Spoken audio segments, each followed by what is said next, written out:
if this had happened to me 20 years ago, and you talk to anybody who knew me back then, the sky would have been falling and I would have dragged everybody come crashing down with me. Eating healthy or working out was less about me mentally or emotionally bullying my body into something.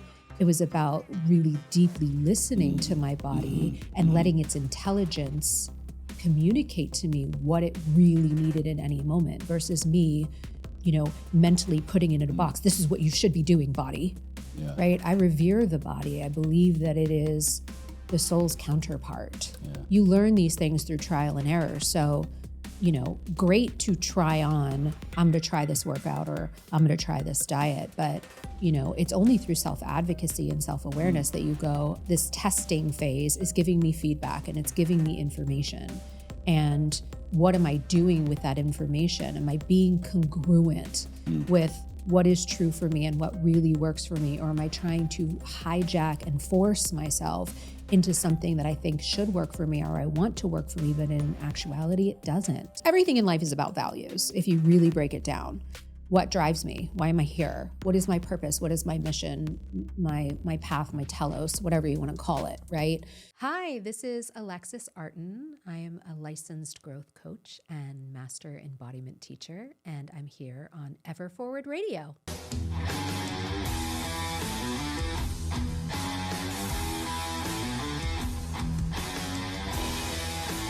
Alexis, first and foremost, welcome. Thank you. That was a very excited response. Thank you for that. Yeah. Before we get into the core of your work and how we're going to help people move forward in today's conversation, you are such a unique guest in a lot of different ways because you are here today quite literally beyond any other way that I'm aware of. A lot of my other recent guests, you're fighting for your health. You have unique health battles, we'll say, that you are enduring and you are dominating. You continue to blow me away every time that I see you with just this up here. Your mind is steering a ship that is going through some rough waters. And as much as you want to talk about, can you just unpack that for us? How are you able to keep such a strong mindset when your physical health is something that is such a big challenge right now? Great question. And one that I get a lot. So for anybody listening that has no clue who I am and what health ailments you speak of, I just was diagnosed with, at first they diagnosed it as endometrial cancer, and then they changed the diagnosis to cervical cancer, and now it's sort of a ping pong ball match between those two things. And the diagnosis isn't finalized. But as a result of the diagnosis, I had to have a radical full hysterectomy and then go into chemo and radiation treatments, which I just completed, my final treatment. All right. Thank you. And yeah, people have marveled, I guess the word is, at how I have been able to seemingly be so strong and so quote unquote normal. People say, you don't look like you're going through cancer. And I really, it's a testament to if you do the work, it works. And what I mean by that is I practice what I preach. And that is not to say that I am Buddha on a mountaintop in mudra pose all day going, this is perfect. And I feel wonderful about all the gifts of this. Maybe sometimes. I'm sure you got to practice like that. It ebbs and flows. It ebbs and flows like everything in life. But I will say that if this had happened to me 20 years ago, and you talk to anybody who knew me back then, the sky would have been falling and I would have dragged everybody come crashing down with me. And it's a testament to that I have had so much therapy. I've had so much coaching. I have done so much embodiment work. I have gotten so many licensures. I have gone to all these retreats and workshops and studied with all these experts. And it is a testament to that there is neuroplasticity and that you really can change your brain, you can change your being, that you can cellularly turn over completely and become somebody that you didn't think was possible to be, and that you probably wouldn't recognize or even believe you could become if you commit to doing the work day in and day out. Now, I'm not saying this isn't in there, but the majority of what I heard was you were working on mental, dare I even say, emotional and spiritual aspects of your total well-being, not as much physical. I think someone might expect to hear, how was she so prepared to battle cancer? How is she battling cancer? What are you doing to take care of your physical health? What does your diet look like? What does your exercise look like? What does your rest look like? I heard majority of that you had prepared mind, soul, body, and maybe in that kind of hierarchy order, to handle, I mean, one of the things I think most people fear they are ever going to hear from their doctor.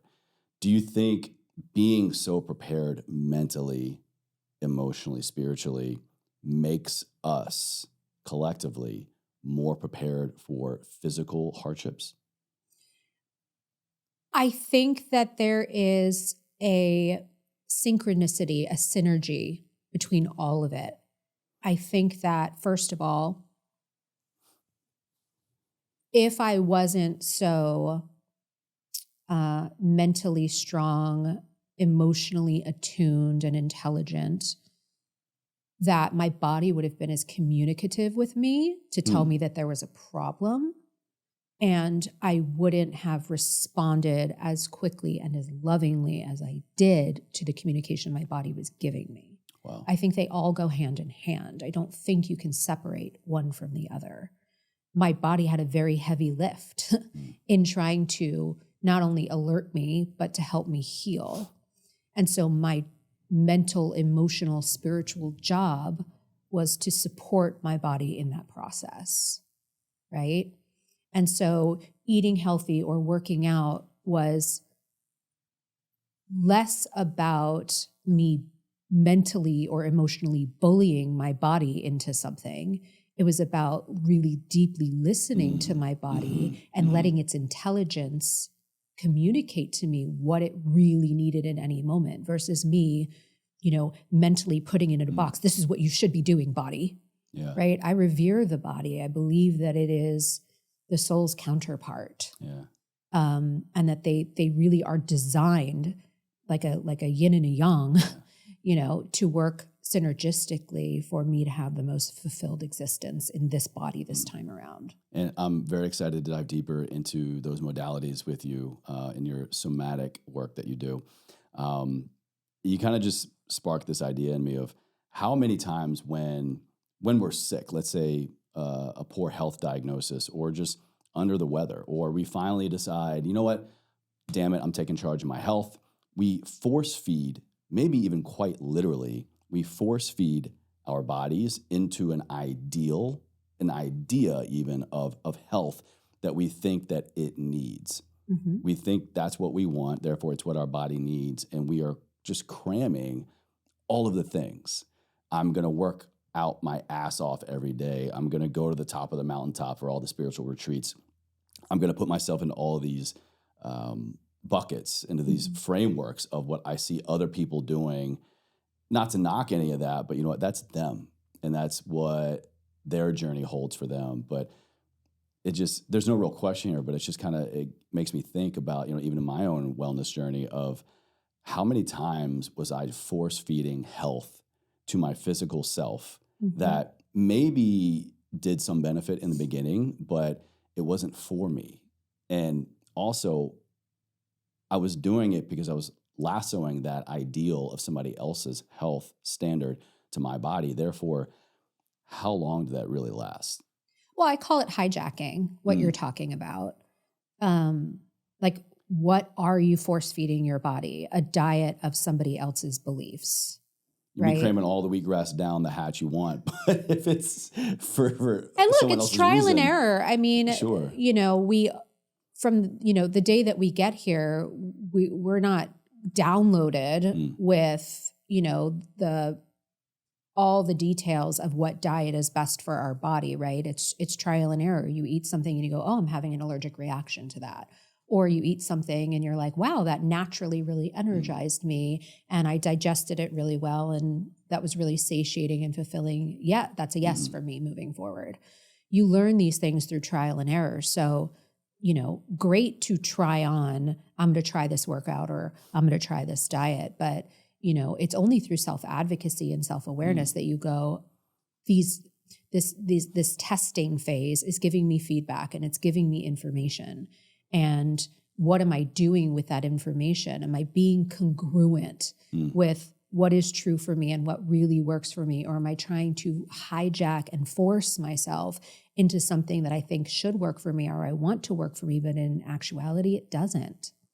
Is this hijacking of our bodies, hijacking of this ideal wellness state, do you think this is the thing, this lack of understanding around that, is this the thing holding people back from really embodying, creating, living, keeping the life of their dreams? What do you think is the biggest determining Absolutely. factor here? Well, I mean, the biggest way that we hijack is we hijack other people's values. Like everything in life is about values. If you really break it down, what drives me? Why am I here? What is my purpose? What is my mission? My path, my telos, whatever you want to call it, right?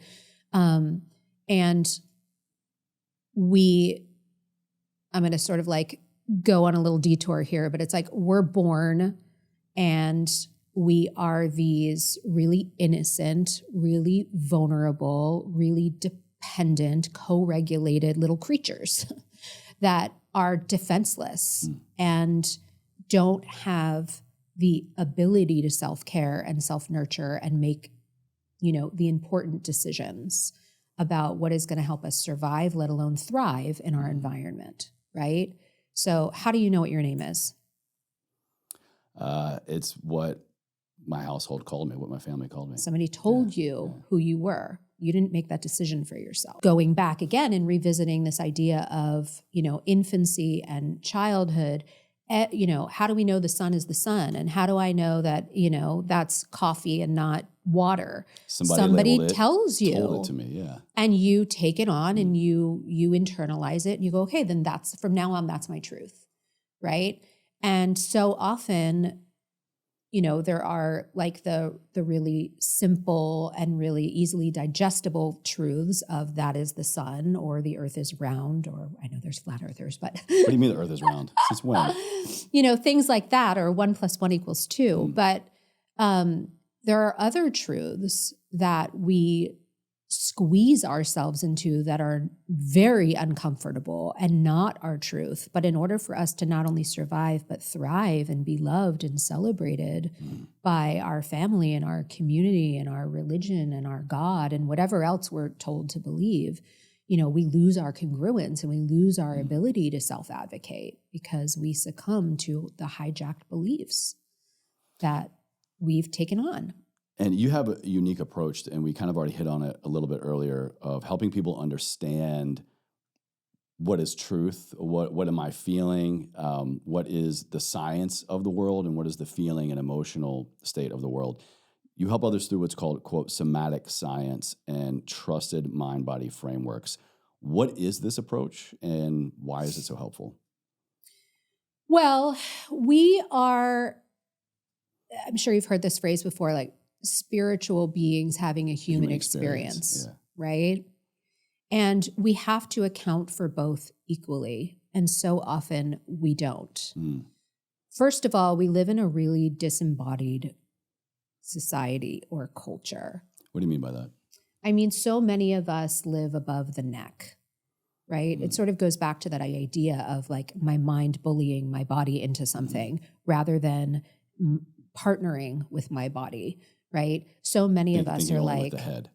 Yeah. So many of us lead with, I want things to be fast. I want instant gratification. Right. It used to be like, let's go out into the fields. Now it's let's get on our laptops. Right. It's Zoom calls where our full bodies are missing from them. It is, I'm not going to like use my body and have a full cooking sensual experience. I'm going to go to fast food.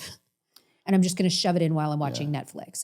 Bring it to my doorstep. I don't have That's to get right. off the couch and grab it. Exactly. Yeah. I have a remote control. I'm not going to get up and go change the channel, right? I am going to be on an electric treadmill rather than be out in nature, really like moving and exploring and having a full sensual experience of the fresh air and seeing the beautiful trees.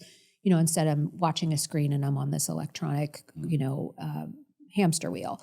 So there are just so many ways in which we truly disembody. And even if it's the things of like, the apologies that our body holds, right? Our body makes releases gas. Oh, I'm so sorry. Excuse me. Right? God forbid my body has something to say, right? We've shamed it. We've quieted it. It's not like I consciously chose to stink up the room. Right. Or my stomach growls, or, I cough, I burp, I sneeze, I yawn, whatever it is. It's like there is, and then you get into the world of female empowerment and you talk about, women who, good girls don't walk like that. They don't talk like that. They don't dress like that. Like there's so much apology in the body, right? It's this idea of our bodies are like animals. Okay. We're all animals. We are. Yeah. And the part of us that is animalistic, the human aspect of us that's animalistic, is living in a very black and white, very instinctual, impulsive, monkey mind, amygdala response place of, I have got to move towards safety and away from threat. I've got to get closer to what I want and away from what I don't want. I also, as I get closer to what I want, I don't want to lose it. And as I get closer to what I don't want, right? And like, God forbid, I don't want to way, gain it. I ruffle some feathers. I irritate somebody. I cause. And so the I'm sorry is your animal instinct to go, I'm going to say I'm sorry because I don't want to invite a threat. And I want to make sure that I am calming down any threat that may have been invited by whatever I just did. Right. And when I say, we're spiritual beings having a human experience, our body is like an animal, right? In that, and this is sort of leads into something I think we were going to talk about called the soul body paradox, but I'm just going to bring it up here, which is a theory that I came up with about the distinction of that our body and our soul are complementary opposites. So our body is like an animal, okay? Our body it's finite, meaning it's has a very clear beginning and a very clear end in terms of longevity, right? We're born and we die. And it also has a very clear beginning and an end in that, like, my organs are inside of my skin, and where my skin stops is where I stop taking up space in the world physically, right? There is that very clear threat nature of being in a human body, right? It's that black or white thing that I was just talking about. It's predator and prey. It is good and evil. It is, I've got to stay safe and I've got to stay away from threat because I am finite. I have a very clear beginning and a very clear end, and my job is to protect that. I would like that end to be later than today. Correct. Correct. Yeah. And because of that, like very black or white positioning, that means that I live in uncertainty in my body. I'm constantly in a state of uncertainty. And so I'm negotiating that all the time. Whereas my soul or my spirit is made of light. A lot of scientists believe that. I believe that. And if you know anything about light, it's energy. And one of the first things we learned about energy is that it's neither created nor destroyed. It just changes form, right? Which means it is infinite. It has no beginning and it has no end. It just continues to evolve and to change form. Think about that for a second, listener. Just the concept of infinite existence lives inside of us. Like, let that sink in for a second. And because it's infinite, it's certain. Our body is uncertain, but our soul is certain. It doesn't even understand the concept of fear. There is no threat at that level. Right? There is only certainty. There is only trust. There is only love and connectedness to all that is, because it's energy, and all of energy is connected and reforming and reshaping all the time. Right? And it is in its infiniteness, right? It is not separate.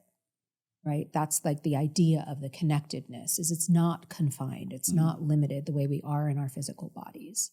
So you can see that every single aspect of our body and our soul are designed to be complementary opposites. And our body is actually our soul's number one feedback system. Our body is there giving us signals all the time, telling us, are we living congruent with our soul's purpose? Why are we here? Why were we given the gift of this body to have an embodied experience? Yet we're escaping our bodies all the time.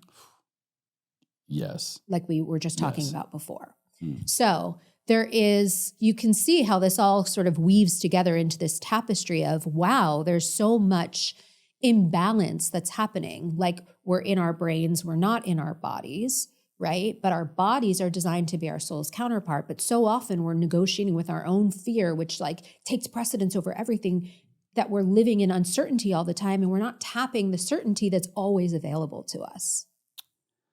Do you think most people know that to be true or believe it to be true and just for whatever reason don't tap into that? Or do most people not even think that that is a possibility? Well, I think it's both, right? I think, again, we've hijacked beliefs. So do you believe that these things are woo-woo? Do you believe that these things are scientifically true? Do you believe that these things are possible for you? You know, there's so much that we've downloaded and programmed ourselves to believe that we become those things. We create that reality based on those beliefs. But if you are somebody that, you know, believes it to be true and believes that it's possible and all of those things, then it's really about sort of what I was saying 20 years ago. I was a completely different person. I would have responded to a life-threatening illness very differently than I do now, because I was so out of balance with my spirituality and my humanity. I was so in my human experience that I was so disconnected from my spiritual self that once I reconnected more with the spiritual side of me, I was able to bring it more into balance. And so the sky is falling, threat is upon us, the scale wasn't so tipped that it outweighed me actually embodying the spirituality that I have equally, to say, wait a second, there is a high divine order in this. There is a design to this. I can equally see the gifts in this as I can the challenges. And I'm not looking at the challenges as in the way as much as now I'm looking at them as on the way. Oh, yeah. Love that. Love that.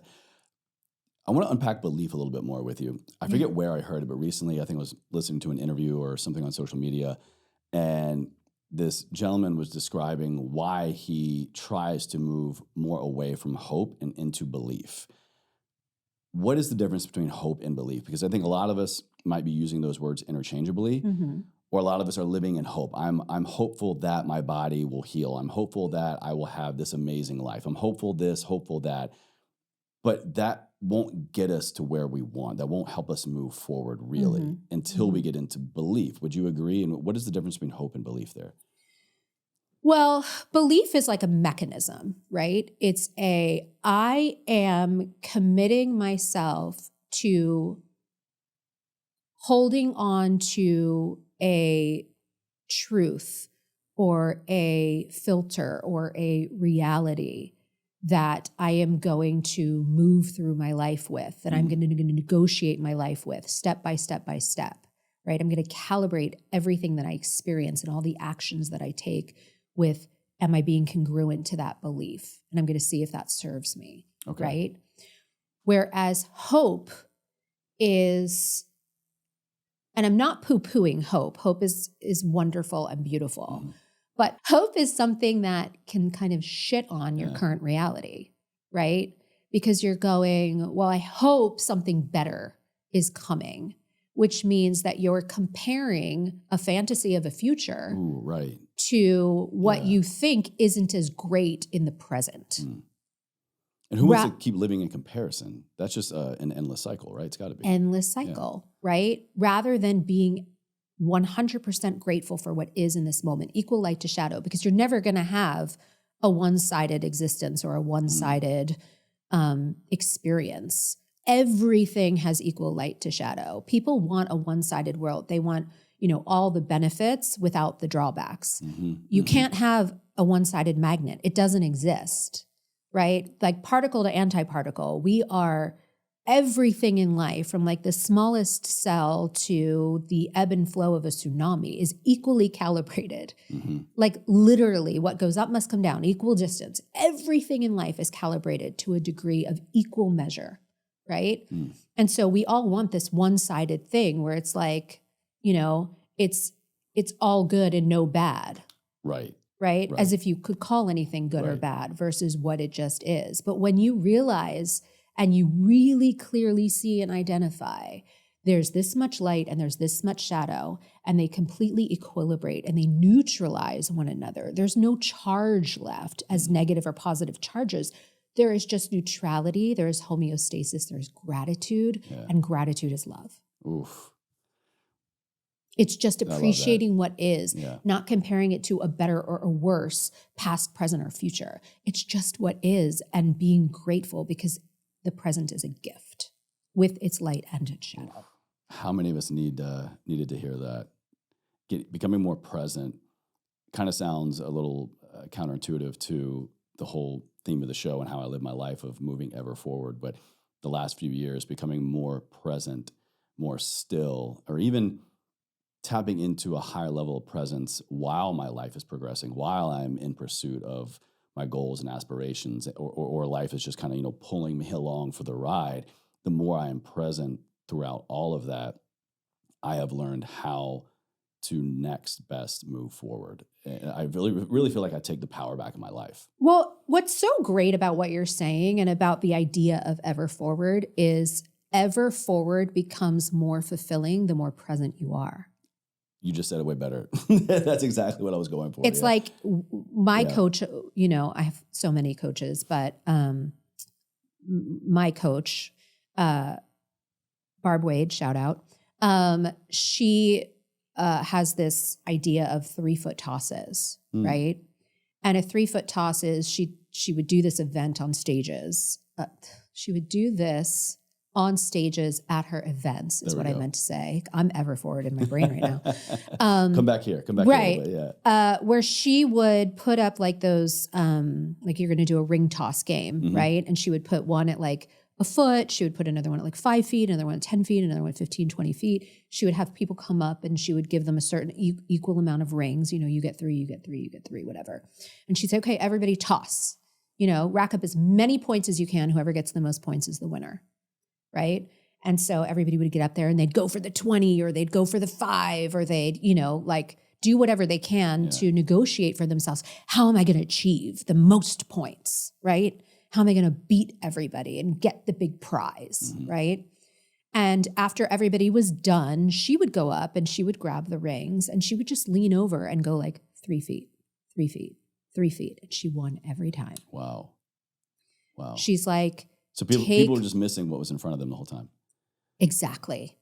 Like there is an easy win. You just bend a little bit forward. You don't have to go for 20 because you're going to miss 9 times out of 10. And then you're going to feel defeated. And then you're going to beat yourself up. And then you're going to lose the momentum and the self-advocacy and the self-appreciation. Right? And like those little wins that add up. Because if you go 3, 3, 3, 3, look back and you've gone a mile. Right? But if you look at a mile from the starting line and you've never run a distance like that, it's going to be really intimidating to you and you might back out. So what's your next 3-foot toss? And how do you take that 3-foot toss from a place of this is the next best indicated action that is congruent with what I really truly believe, not what I've hijacked, that is really going to move me in the direction of what I value? Because once I achieve that little goal in the direction that I most desire to go, I'm going to be fulfilled, I'm going to be motivated, I'm going to be rewarded, and I'm going to keep going, and those little wins are going to add up. And then at the end of my life on my deathbed, I'm going to look back and go, that was a life well lived. It reminds me of this concept I learned years ago that sometimes we are succeeding so slowly, it feels like failure. Who wants to really everyday relish in the fact that go, oh man, I had this 3-foot win today. I just barely kind of reached over and I had a win. I accomplished this thing I set out to do. Now you take that day after day after day, like you're saying, and you add all that up, man, what an achievement. And it makes me kind of go back to my old health coaching days of people want all the weight loss overnight. They want all the muscle gains overnight. But the body that you are presenting with today, that you are looking to change for whatever particular For a reason, lifetime. you didn't just walk into my office. You didn't just show up. You didn't wake up one day and go, man, like overnight, all of a sudden, like I lost all my strength. I lost all my muscle mass, or I gained all this weight. But yet we want the change as quickly as possible. But when we have 1 pound of weight loss a week, 2 pounds of weight loss a week over time, you're learning how to maintain that. You're learning what your body likes and doesn't like. Absolutely. And then And you there's reach a your goal. hurdle of creating change and habituating something, right? It's like I don't work out once and feel Right. like I've achieved, Right. absolute strength and fitness and wellness and health. That's an everyday thing for the rest of my life. You don't have one hard conversation with your significant other and completely save your relationship. Maybe, but just to get out of like the general health and fitness concept here, I want people to kind of think big picture holistically in their life. You need to have these kind of little, shout out Greg Anderson, a friend, another podcaster. You need to microdose adversity. We need to microdose adversity every day and maybe pick one area that you're battling or that you're challenging yourself with, or even just in every area, in every situation, in the gym, in conversation with your parents, with your family, with your business partner, with your spouse. Just how can I microdose adversity? How can I get that 3-foot win like you're talking about, so that I can learn how to keep doing that and have everything kind of rise up with me? Well, it's funny because as you're talking about this, I'm flashing to my nightly ritual with I have 2 kids. I have a 9-year-old and a 5-year-old. What does this look like? It looks like me learning to parent every day, because I'm reparenting my own inner child. So there's so much to glean from all of it. But, if you sit down with my kids, you would learn so much when we ask our nightly questions of, what are you grateful for today? What did you learn today? What did you achieve today? You're asking them What this. challenges did you overcome today? What are you proud of yourself for? So these are the type of questions that we ask nightly at the dinner table, revisiting the day. And as a mom and someone who loves these kids as unconditionally as a parent can, the tiniest win makes me want to get up with my pom-poms and like kick my legs in the air and just go like, I'm so proud of you, to hear like how he overcame the littlest adversity or the littlest challenge or what he learned that day or what he's proud of himself for. I wrote my name and I didn't make any mistakes. Like, I wrote my name and I did make a mistake and I was proud of myself, whatever it was, I learned how to right? navigate that. Why can't we support ourselves the way we support our kids? Like, why isn't that 3-foot toss everything where you want to get out your pom-poms for yourself and go, yes, what a win. Yeah. Or, wow, that was really hard for me, but I handled it the best that I could to the best that I could. Mm-hmm. And gosh, I'm really proud of myself for how I showed up, whether that by anybody else's definition was a win or a loss. Like, I am just proud of myself for showing up and getting through it and doing the best that I could. Why isn't that not just enough, but why isn't that everything? Why isn't that our norm? Why can't we want to work towards that being our norm? And why can't we recognize how powerful that could be? It seems so trivial and mundane and meaningless, surface level. But again, that's stacked up every day. Exactly. And that's exactly why it's not our instinct to get up on that stage and just go for the 3s. Yeah. That we're like, I gotta go for the 20. I've got to go for the big win. I'm a failure if I don't have the most points. It's like, it's again, going back to, it's not a competition. It is not a race. It is not about comparison. Something that I talk to my clients a lot about is this idea of part of the human aspect of us is we want to measure everything because we get our value We determine our value from that, right? It's a dick measuring contest. You know, oh, is she 36, 24, 36? How much are you weighing on the scale? Let's do your weigh-in. How much money, how many decimal points and zeros do you have in the bank? How many followers do you have? Everything is a measurement, right? And we are mistaking our immeasurable from a soul perspective value. It cannot be measured. It doesn't increase and decrease on a daily market. Our value is infinite, it's immeasurable, and it doesn't change, right?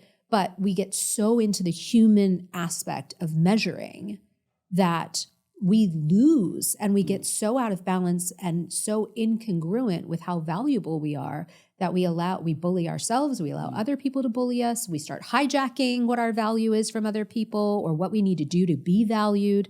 I mean, it's rampant. And so I really believe that there needs to be a movement of, remembering how powerful we are. And a big piece of that is embodying from a spiritual perspective that our value doesn't increase or decrease based on anything external. It can't be outsourced. That's what it's all about. That's why you're here. Thank you so much for that.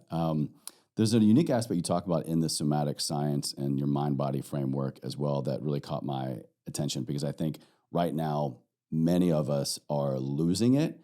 We don't think that it's valuable at all or as much as it used to be. I'm talking about curiosity and creativity. What roles do curiosity and creativity play in, we'll say, personal development in this moving forward aspect of life? Well, I mean, it's are you fixed or are you dynamic, right? Like if you're fixed, you're not going to grow, right? Whereas if you're curious, you're dynamic, right? And curiosity and creativity go hand in hand, right? Because curiosity is about what else, right? And creativity is allowing yourself to expand on the idea of what else. Okay. Right? So what else means I'm open to possibility, right? Creativity is I am going to take that possibility and I'm going to put it into action and run with whatever, and creativity about what all those possibilities could be, would be, are. So are you saying in order to tap into our creativity, to be a more creative person, to creatively grow, we need first curiosity. need curiosity? Absolutely. Okay. It's the prerequisite. So maybe can I counter that by saying, yes, if someone is feeling I'm creatively stifled or I'm not a creative person, would you maybe recommend them to lean into curious? Okay. Absolutely. Curiosity. What does that look like? Well, like for instance, I have a friend who came up with, she was a writer and she would hit writer's block all the time. And so she created something called the Creative Box. I mean, you could buy it on Amazon. It's a wooden box. Oh, but it's a tangible thing. It's a tangible thing. And inside of it are all of these, cards, like a deck of cards, right? But the deck of cards has all these different questions and prompts, right? And what it is to get you out of a fixed mindset and into a curiosity, possibility mindset, to open you up so that you're not in this, I am stuck, I am blocked, I am challenged, I can't be creative in this moment. It is the portal to unlocking the flow of creativity because you're getting curious about the question or prompt being presented to you. So that's like an example. Yeah. And what a great way also to unattach yourself to an identity that doesn't serve you. Because in that writer's block or in that woe is me state, or I can't push forward in this task before me, we probably begin to attach identity like, oh, I'm washed up, I'm not good enough, I'm not going to be as good as the next person. And it's way less about who we are as our ability to question what is before us. Absolutely. And curiosity is such a gift, especially in relationship with other people. So often people come to me with communication issues with a boss or a partner or a family member, what have you. And it really, a lot of times, not all the time, but a lot of times comes down to, are you having lovingly curious conversations? Having lovingly curious conversations. What is So that? rather than going into the conversation, assuming you already know something, right?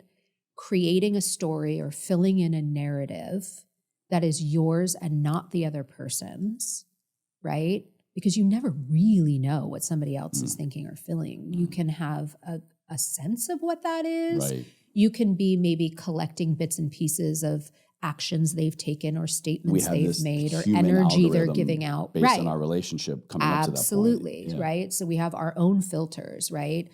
Our sensory perceptions, this is somatic science, right? Our sensory perceptions will gather information and then go into our mind matrix, which is all these programmed filters that we have, or algorithms to your point. And then it will create through that filter, through that programming, our reality. It doesn't mean it's reality, right? And so the only way to break through that algorithm, right, to get past that filtering of this is my certainty, but it might not be yours, is through loving curiosity. And I say loving because sometimes curiosity can still be accusatory. It can still be loaded with agenda. What does that look like? How so? Well, it could be, I know that you were somewhere last night and I want to know where.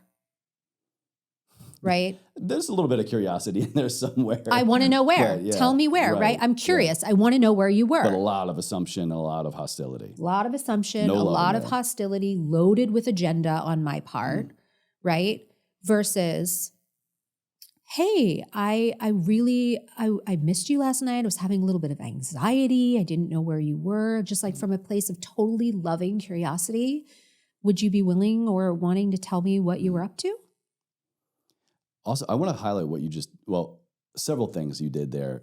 Such a reframe, but also when we say the things out loud, when we say the words that are the descriptors of the feeling, of the intent, of the emotion that we want to get to, maybe we're not there yet. We can't really attach ourselves onto that. Maybe we have some hostility.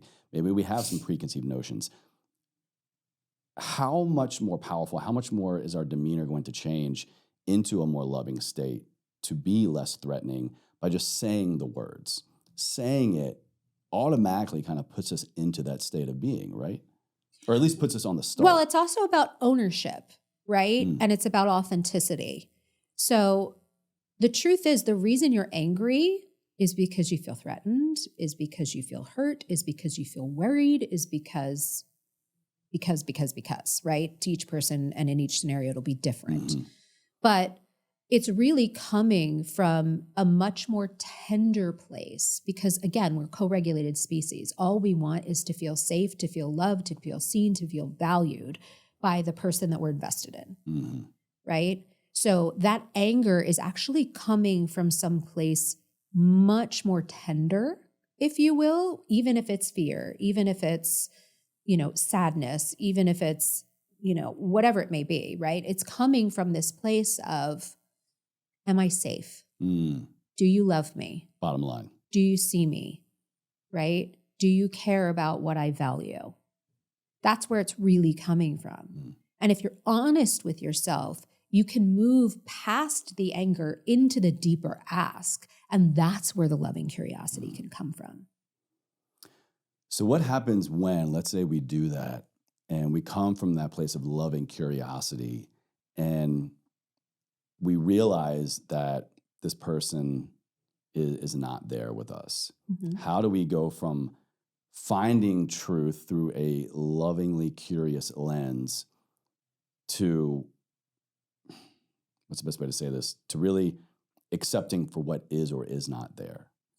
So this is self-advocacy in a nutshell, okay?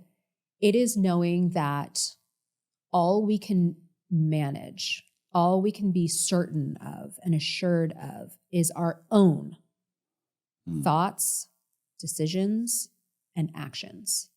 That's all we have control over. I can never, ever, ever hold anybody else accountable to showing up the way that I want them to show up. All I can do is say, this is what I'm thinking. This is what I'm feeling. This is, what I'm asking. This is the decisions that I am going to make based on how this conversation goes.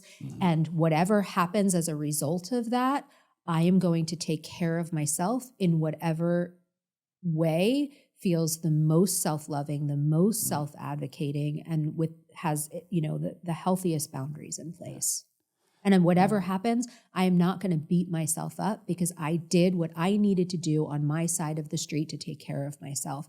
And anything outside of that is not my responsibility. That is, I have to give them the dignity of their process. Mm-hmm.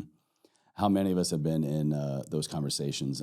I immediately kind of go towards intimate relationships, boyfriend, girlfriend, spouse, husband, wife, all this stuff.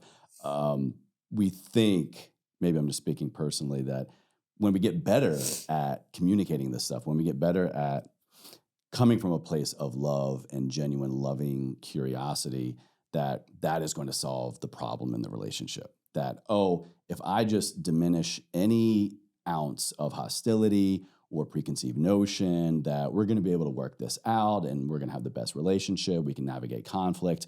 It might help you, but what happens, kind of just repeating the same question again, but just as a lens in your relationship, what happens when you get to that bottom line and you realize, if I got to this conclusion because I was hostile or I got to this conclusion because I was loving, that's not going to change the conclusion. That's not going to change them. Now we're down to the root, and the root is values.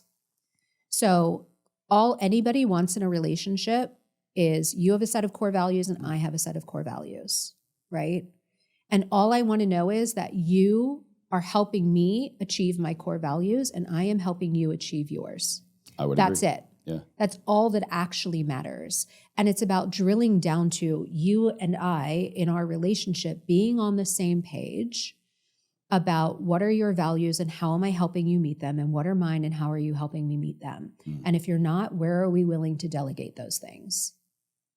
And having a, if you will, come to Jesus about those things, because there are going to be points of impasse, right? Where no, I'm not willing to help you meet that value, or you're not willing to help me meet this value. And this is a non-negotiable for me. And if you're not willing to let me delegate that, then this might not work, or we need to renegotiate what this relationship is. Been there.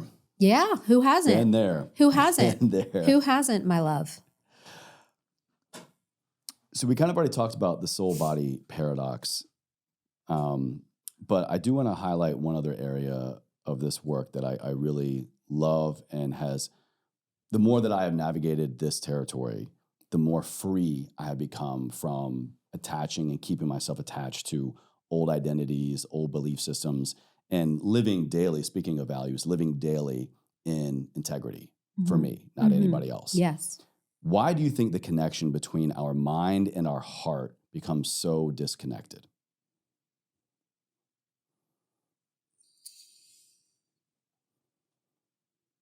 I actually don't think that our mind and our heart become disconnected. I think that our mind and our heart cooperate. Our heart takes the lead from our mind. So I believe that our soul and our body are opposites, complementary. And I believe that our mind and our heart are the bridge between the two that either make them congruent or make them incongruent. Right? Align them or disconnect them, if you will. Okay. So as an example, here's something that I like to do with my clients. It's a great exercise. It's based off of something that Albert Ellis first designed, but it's sort of like this event, belief, and feeling exercise. Event, belief, feeling. Right. Okay. So in essence, what I have people do is I have them draw on a piece of paper 6 squares. So it's like you draw 2 lines breaking out, 3 columns on the paper, and then 1 line through the center. So kind of like a making tic-tac-toe two rows. Exactly. Okay. Except it has 6 boxes. Oh, you're right. Tic-tac-toe does that. Yeah. Wait, 3, 3, 3. 2, 3, 1, 2, 3. I No, don't it's do only math 3. good. Okay, it's excuse me. 6. It's 6. So it's 3 squares on the top and 3 squares on the bottom, and they're all equal squares. Okay. I don't math good, so bear That's with all me on that right. one. We're creative people. There we go, My there we go. husband's the math guy. I'm the feelings and language person. But anyway, so you make these squares, right? And the top squares, right? You label the first square event, second square belief, third square feeling, right? And what I do is I have somebody go to an uncomfortable event. Okay. So an example that I will sometimes use is somebody gets stood up on a blind date. Okay. So I'd have them come up with a book title for the event, right? Like The Stand Up or whatever, right? And they write that under event, The Stand Up. The fuck that guy. Right. Exactly. Or the name of the restaurant, right? Or whatever. And that's what goes in the event box. And then what happens is we skip the belief box and we go over to the feeling box next. Okay.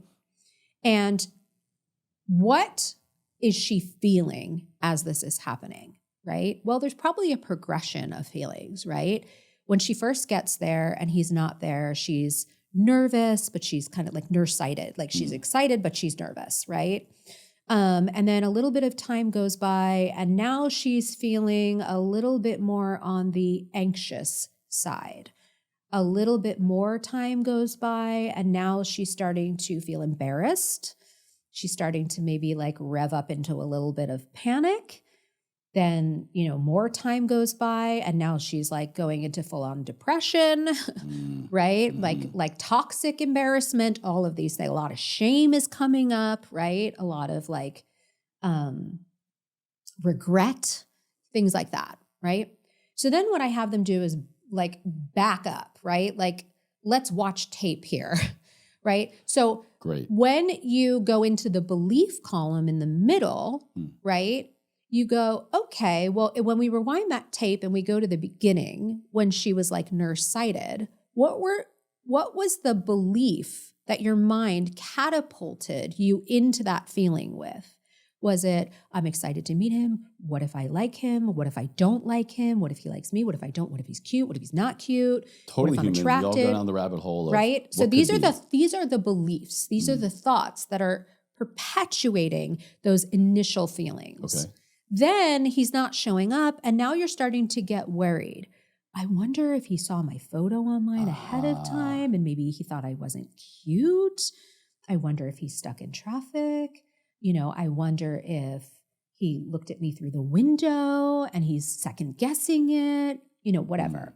Then we start to progress through all these things, right? By the end, it's like, it never works out for me.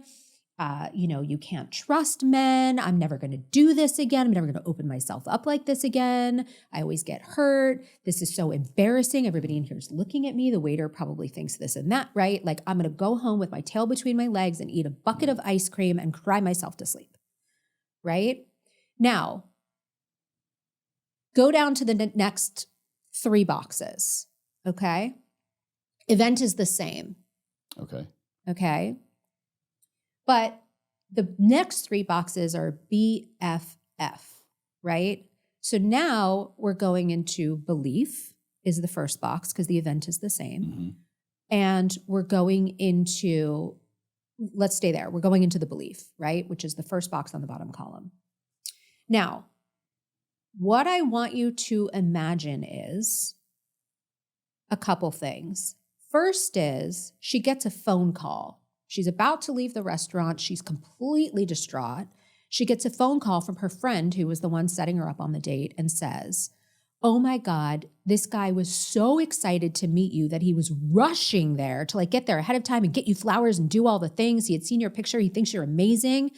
And he was rushing so much he got into a really bad car accident and he's at the hospital. All of a sudden, all of those beliefs flip around. Oh my God, I'm hopeful. Everything's possible. Maybe it does work out for me. I'm so excited to meet this guy. I feel great about myself. Like I'm lovable. I'm right. Like all the things, right? So taking it from the perspective of if that had been different. However, for a lot of people, when they do this exercise, something, unwanted that has left some yucky feelings has taken Yeah, of place, course. and they didn't get that follow-up call. So what I would also suggest here is not to imagine something that didn't happen that would have felt better, but to think of yourself in that situation as if you were hearing this story from somebody that you really loved, that you really believed in, right? Somebody that you really cared about. And maybe to make it even easier, you think about it being like this small, innocent, sweet child who you see their spirit crushed, and it's like seeing a unicorn get kicked in the face. You're just like, no, right? So you want to approach it from that place, right? Of like, if literally God or the universe or the collective unconscious or like the most nurturing mother or whoever were to come to you in that moment and parent you, like what would that being say to you about what had happened, right? So if one of the beliefs was, it never works out for me, it's like, honey, yes, it does. Remember this time and remember that time and remember that time. Just because there was a snafu here doesn't mean things don't work out for you, right? Or, you know, I'm trying to think of another one, but what I'm immediately thinking of here is, and I'm with you, I'm there. Like this is a great exercise and definitely is a great place to get to. But I'm thinking about maybe the person listening that is yelling at their speaker going, screw you guys. That takes so much work. How am I going to actually in real time kind of walk myself off that ledge, not go down that negative thinking spiral? How do we actually get there? Is this a process that like maybe just literally doing this exercise to get us to kind of begin to reframe? Yes. Or how do we drop in the moment when we're being stood up and this pops up? You know, how do we actually in real time make these changes and change our circumstance? Great question. Awareness is our superpower. Awareness is our superpower. Let me pause you real quick. I want to wait on Trash Man. Awareness is our superpower. Yep. Wait for it.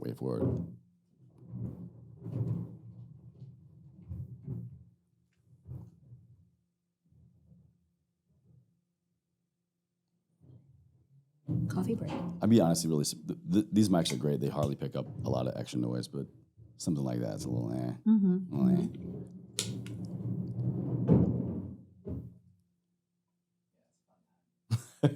I know normally Wednesdays in the afternoon when I'm here, it's a lawn maintenance day. There's always like leaf blower, weed whacker. No, thank you. I gotta figure out his schedule and just block around it. Yeah.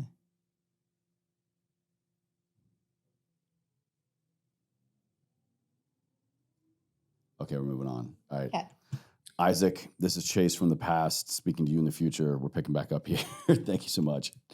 So awareness is a superpower. So awareness is our superpower. And I can't say that enough to people, right? Because it is really down to you. Like nobody can do this for you. Nobody can hold you to doing this. You have to commit to doing it. You have to want to do it. My certainty exceeds your doubt that there is always more to the story if you're willing to look for it. If you're stuck in the shadow, look for equal light. It is always there in equal amounts, but you have to hold yourself accountable to finding it. So in that moment, what are the benefits? There are already benefits immediately at play. Like what? Well, let's keep this example going. Yes. Okay. So for that woman, first of all, look at the opportunity that she has to be her own best advocate, right? To say to herself, wait, it does work out for me and nobody else defines my value. So this is a moment of reclamation for me. Wow, look at how powerful I am not to let one person diminish what I believe my value to be. Yes, there you go. Right? Yeah. Another opportunity in that moment might be, God, if that person had shown up, then I wouldn't have ended up talking to the person who sat down next to me and exchanging phone numbers with her, and she became, a dear friend, or,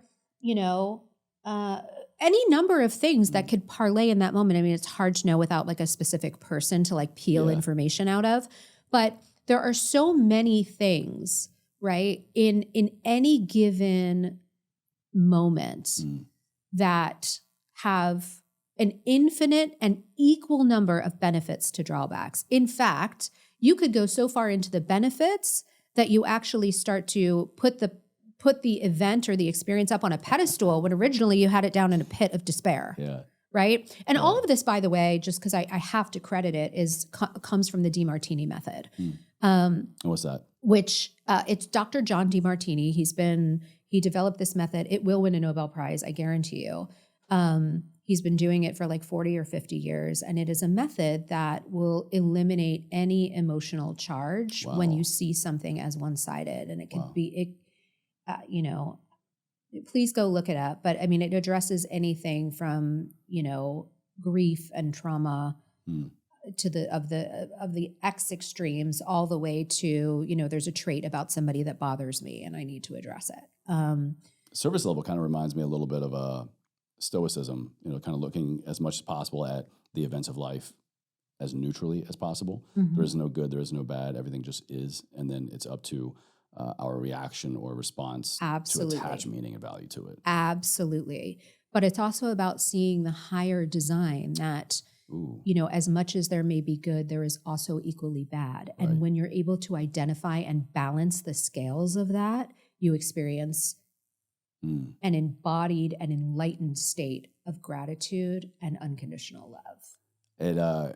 Versus just indifference. Yes. And it reminds me of a previous guest we had on the show, Dr. Benjamin Hardy. He kind of breaks down the psychological time travel aspect of looking at events. There's power in presence, absolutely. There's power in, like we're talking about earlier, of being very present, being very mindful of what we have in this moment, to find the gratitude, to find the lesson, to find what we don't want to do to repeat this situation again, but tapping into the future and going, if we can get there, all right, you know what? I'm being stood up right now, but man, in a year from now, when I'm with my partner or I'm even more solidified in my personal life, maybe I'm not even in a place where I want a partner, I'm going to look back on this night and I'm going to laugh, or I'm going to go, here was the lesson, that was the value. Somehow I dodged a bullet that night or whatever. Exactly. And, just to your point about future, so the bottom three columns, the first is belief, right? But it's revisiting each of the beliefs from the top event, right? When she started to, say, oh, it never works out for me, and he must have seen my picture, I'm not cute enough, I'm not smart enough, whatever it is.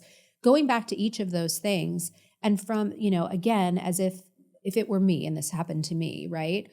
If my little 5-year-old came to me and said, the girl didn't show up to my play date, it must be because I'm not fun, and it must be because I'm not cute, it must be because I'm not funny or whatever. And I would say, oh, my baby, you're all of those things and more. And her showing up or not has absolutely nothing to do with you. And it doesn't define you. That's about her, and it's about her meeting her own needs, but it doesn't mean that you're not a fun, sweet, remarkable kid. And if I'm being honest, we're all fun and not fun. We're all smart and not smart. We're all, kind and cruel. We're all greedy and, and generous. We're all equally all of these things. So for us to ever take on, I'm not pretty, I'm ugly. Well, like, who's looking? Like, who's measuring? Who makes the decision? Like, where's the scale that we're measuring this by, right? And it comes back to, you've got to insource these things, not outsource these things. And in that moment, you have the opportunity to create whatever you want to create in terms of what you're going to believe and what your reality is. I once worked with this woman named Marissa Peer, and she said, your mind is always lying to you, so tell a better lie. And that resonates, That's right? so true. Yeah. So the other two columns there are because you had said future. So there's the new belief, and as a result of the new belief, you're going to have a new feeling. Like, oh, now I feel relief. And oh, now I feel hopeful. And oh, now I feel grateful. And now I feel inspired or Which are all whatever. things we want to get to from that Right. moment. We hope that we can get there, but you're talking about how to tap into that right then and there. Yes. That's the real change. That is. And then the last F is future. So in the future, this is what I'm going to do now because of what I've just learned, because of what I've just gained, because of how I've just dynamically changed, because this moment was a gift that provided an opportunity for me to take one of two paths, right? The path of being fixed or the path of being dynamic, being curious and being creative about what else is possible in this moment for me other than compare and despair. Oof, that's so powerful. I love that. I love that. I want to kind of get, as we kind of begin to get towards the end, I want to talk about you and the work that you've done, you know, as a mom, as someone that has coached many people and created so much empowering and impactful content. What is, if you could think about it and put your pulse on one thing, what would you say is the most important lesson you've learned over your career? To love myself unconditionally.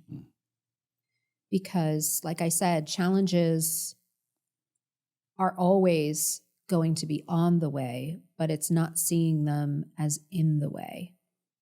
I used to see myself as the biggest challenge. And I used to look at every challenge as this insurmountable obstacle.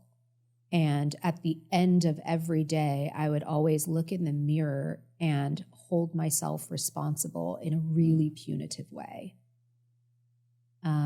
for those challenges or things that didn't work out or ways that I wasn't successful or achieving enough or you name it. How many of us are doing that? You know, and I'm not. It's not to say that I still don't. Right, I don't right. want to. I don't want to project myself as, you know, by any means perfect, because I'm not. If I was, I'd probably have hit enlightenment and I'd be dead. I'd move that's on. the human experience, yeah. Right. As long as you're alive here, that's going to be a part of it. But it's about an understanding and a growing into my value isn't measurable. And whatever I have done or not done, I am worthy of love. And I can't hold anybody else responsible for being the number one Huge.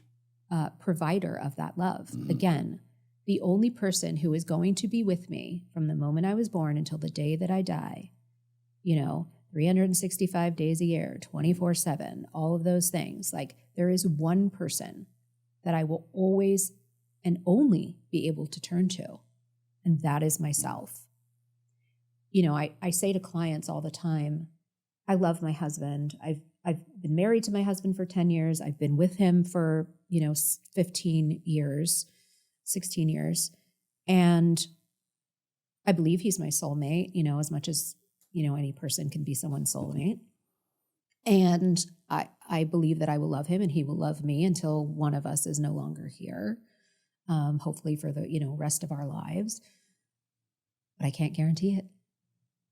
And even if he chooses to love me for the rest of his life, how do I know he's not getting hit by a bus tomorrow?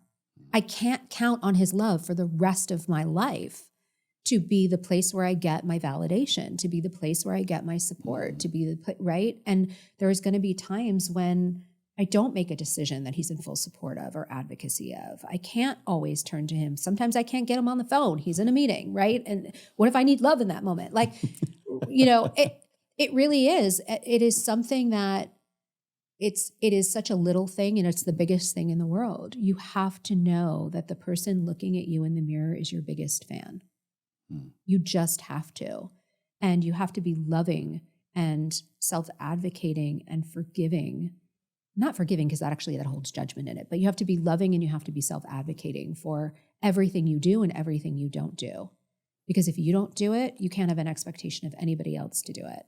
And you can't have that expectation anyway, because you never can conduct how somebody else is going to show up in your life. So if you want that, if you want to feel validated and you want to feel love and you want to feel acknowledged and you want to feel all of those things, you've got to turn to the only person that can give it to you all the time, and that's yourself. Reminds me of this thing I've heard a mutual homie, Ruben Rojas, say, his philosophy, his work is, live through love. Mm-hmm. And he talked a lot about self-love. And I think self-love is something that many of us wait to get to last in our road of having more love in our life. We need somebody to love us. We need to make sure we're loving all the right people. And he'll ask people, who are the 3 people that you love most in your life? Who do you have the most love for? Oh, my family member, my spouse, my significant other, my mom. Very, very rarely people will actually say themselves. And he'll challenge them and he'll go, why don't you love yourself? Where are you in that priority list of people that matter most to you, that you love most, that you choose to show up for in a loving way?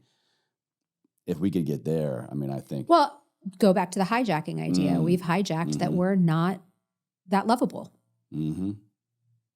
And we've internalized it and we've embodied it and we self-identify that way. And it's become how we filter our ideas about ourselves and the world and how we interact with it. And it's a life's work. Truly. To reprogram that. Truly. Let's say you're looking back at your life and from way up high, many, many years from now. Bird's eye perspective, sure. And you could go, you know what? I was remembered for this. What would that one thing be? Helping people remember how powerful they are. Okay. So that they own it, so that it doesn't own them. Last question. Mm-hmm. And this has been such a great pleasure. Thank you so much for sitting down with me here today. And anybody that is curious more about you and your work will, of course, have listed down in the show notes and video notes for everybody. But specifically, how do you live a life ever forward? When you hear those 2 words, ever forward, what does that mean to you here today? I stay as congruent as I can, and I just take the next aligned action. One step at a time, 1 3-foot toss at a time. Because that's all we really have. Anything beyond that is a fantasy. It's fiction. I can set a goal, but I have to know that with each step that I take, I'm going to get new information and new feedback, and I may need to pivot, right? So the only way that we get anywhere in life is 1 step at a time. And I just want to make sure that each of those steps that I take is self-loving, self-advocating, and congruent with my soul body's mission. Oof. Love that one. I always tell everybody there's never a right or wrong answer. They're all amazing, and I appreciate your response here today. Alexis, where can they go to connect with you right here, right now, the most? AlexisArtin.com. It's like Martin, but without the M. And I'm on Instagram and all that stuff, but you can get there through the website. And then the other thing that I would say is I have a very unique and innovative movement practice that is currently launching called Soul Sway Practice. And you can check that out at soulswaypractice.com. And would they kind of expect to experience kind of the things that we've been talking about, that you've been talking about here today in that, or is this so what this evolution? Actually does is, a lot of the stuff that we've been talking about more falls into my coaching practice, but so much of the philosophy, like this Soul Sway practice, is based on the soul body paradox, but it's a way of us fully embodying being authentically confident and comfortable in our own skin through a very unique blend of movement, mindfulness, meditation, somatics. It is really densely packed with so much science, but you would never know it to take the classes. And there's a variety of classes and different like flavors and colors of the rainbow for people to try on so that they can really let their body be their favorite place to be. Makes me laugh. As soon as you were describing that, reminds me of a friend and former guest of the show, Jason Goldberg. And he has this philosophy of, in his coaching and work and everything, he calls it stealth help. It's, all of a sudden you're like, wait a minute, there was a bunch of science and a bunch of like things in there that aren't just somebody pulling shit out of their ass, but it's, applied in a real world way. Yeah, you would never Self-help. know it. It's just this really yummy, moving meditation practice that sometimes it's like you're taking a workout class, and sometimes you're taking a sensuality and sexuality, female empowerment focused class. And then sometimes it's just, how do I calm my nervous system through this class? And then sometimes it's, oh, I'm learning the intricacies of my body's preferences in movement. And there's so many beautiful practices loaded into that. It's a monthly subscription that is inherently affordable, and we just want to help everybody remember how powerful they are, body, mind, heart, and soul. That's the idea. Well, everybody go check out Alexis's work. We're going to have it, like I said, linked down in the show notes and video notes for everybody. This was a blast. Thank you so much. Loved your presence here today. It's been great getting to know you more and more, and can't wait to see what the future holds. I know you got some big things coming. Ever forward. Here we go. Absolutely. Thanks, Chase.